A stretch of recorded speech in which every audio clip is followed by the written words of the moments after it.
पंढरीनाथ पांडुरंगांची मूर्ती तुम्ही डोळ्यासमोर ठेवून आपली प्रार्थना करायची असते. ज्यांना ज्यांना जशी तुमची श्रद्धा असेल, जशी आस्था असेल, तुमचं काहीच बदलायचं नाही आहे. महाराजांनी हा वेगळा पंथ सांगितलेला नाही आहे. सभी धर्म और पंथ पक्ष का आदर कर दिखलाएंगे, सच्चे सेवक बनेंगे जब हम आजादी को पाएंगे और घर घर में आबादी देकर राम राज्य करायचे. आपल्याला राम राज्याकडे वाटचाल करायची आहे. मागच्या 22 जानेवारीला अयोध्येमध्ये आपण स्थापना केली रामाची. या 22 जानेवारीला 1 वर्ष झालं. वर्धापन दिन साजरा केला गावोगावी. परंतु आपण प्रार्थनेत काय म्हणतो? हम हो पुजारी तत्व के आणि गुरुदेव के आदेश के.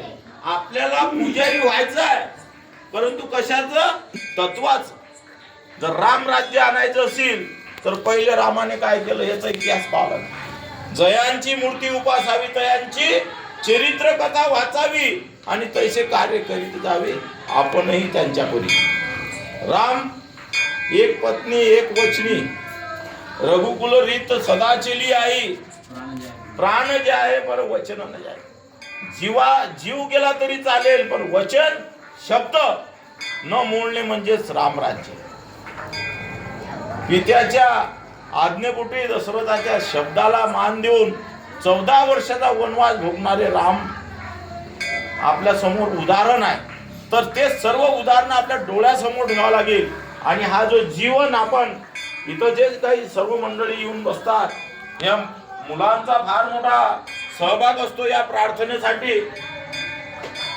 सुरामध्ये लावणी, मृदंग, श्रुती, टाळ, घोष आणि शेऊ ब्रह्मरस आवडीने.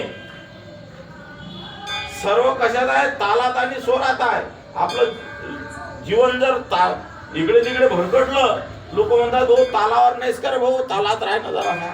तालात म्हणा लागते, सर्व स्वरात म्हणा लागते, कारण त्याच्यामध्ये ब्रह्मरस आहे, गोंगाटामध्ये काही नाही आहे. आणि महाराजांनी एवढा खोल विचार सांगून ठेवला. महाराज, मी मागच्या वेळेस सांगत होतो, महाराज म्हणजे साधा विषय नाही.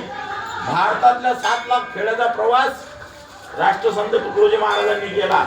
आणि तेवढ्यावरच न थांबता जगामध्ये जे काही देश आहेत त्या देशामध्ये सुद्धा महाराजांनी भ्रमण केलं. वर्ग शिकले होते 3रा, परंतु जपान असेल, मलेशिया असेल, अनेक देशांना भेटी दिल्या.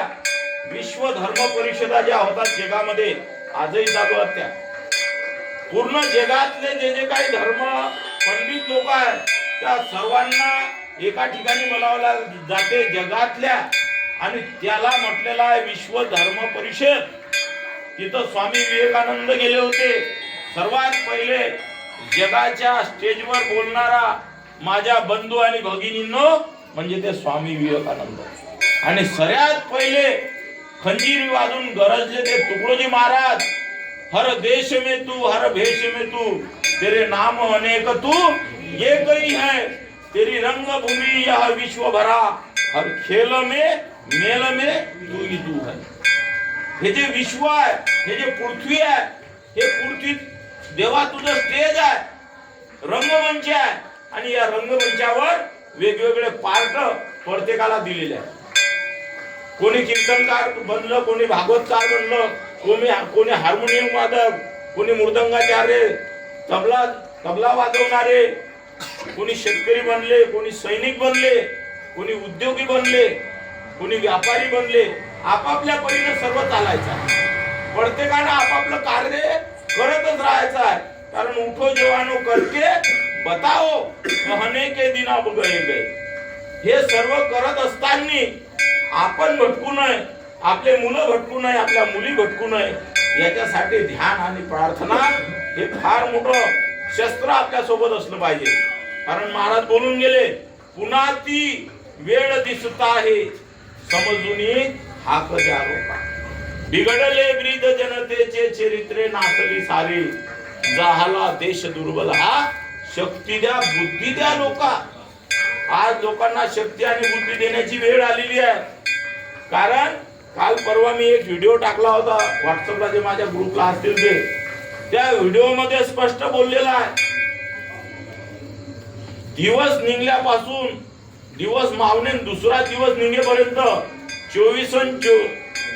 12 तास जे आहे, या 24 तासामध्ये एकूण 70 महिला ह्या गायब होतात. 70 एका दिवशी 70 महिला गायब होतात. त्या 70 मधल्या एन केन प्रकारे 35 महिला वापस येतात. बाकी 35 महिलांचं काय होते, आखातामध्ये पाठवणं चालू आहे, विदेशामध्ये पाठवणं चालू आहे. धर्म भ्रष्ट करण्याचे फार मोठे प्लॅनिंग सुरू आहे. आणि हे सर्व वाचण्यासाठी महाराजांनी सर्व बोलून गेले. जगामध्ये फिरत असताना महाराजांना प्रश्न केला की बा तुम्ही भारतावाले लोक एवढे खुश आहे, कुटुंब पद्धती तुमची आजही कायम आहे, तुम्ही कशाच्या भरोशावर आहे, तुमचं धन काय नेमकं. महाराज काही आठवतले पोट्टे बोलू नका रे जास्त. महाराजांनी भजनात सांगितलं, चरित्र भारत का है धन, विशाल भारत का है मन. चरित्र जाएगा फिर देश रोएगा, जागो अपने धर्म को जगाओ. तुमचा धर्म जर जागी करायचा असेल तर चरित्रवान लोक बनले पाहिजे, शीलवान लोक बनले पाहिजे. चरित्रहीन लोक